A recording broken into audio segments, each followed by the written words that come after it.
উনি আমাদের কাছে আসছেন নোয়াখালী থেকে।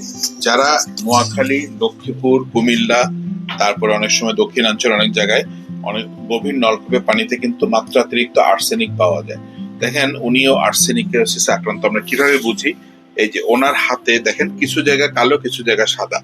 এটা অনেকটা দেখতে সেতির মতো, অনেকটা আইজিএইচ এর মতো। এটাকে বলা হয় salt and paper pigmentation. Salt and paper মানে হচ্ছে লবণ এবং গোলমরিচ, ওখান থেকে নামটা আসছে কালো সাদা।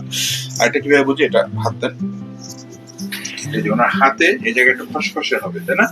এটাকে বলা হয় গ্রিটি সেন্সেশন, মানে অনেকটা শিরিষ কাগজের মতো অনুভূতি হয়, এটাকে বলে গ্রিটি সেন্সেশন। এই দুইটা দেখে আমরা বুঝি যে আপনার আর্সেনিকোসিস হয়েছে। তখন আমরা লিভারের টেস্ট করতে দিই যে লিভার কিডনি আক্রান্ত কিনা, অথবা অনেক সময় চুলে আর্সেনিকের পরিমাণ দেখি। তো আমরা আপনার লিভার দেখছি, কিডনি দেখছি, আলহামদুলিল্লাহ কোনো সমস্যা নেই। আপনি নলকূপের পানি আর কখনোই খাবেন না। আমরা কিছু মাল্টিভিটামিন দিয়ে দিচ্ছি, 1 মাস পরে যোগাযোগ করবেন, আর ক্রিম দিয়ে দিচ্ছি। ওকে।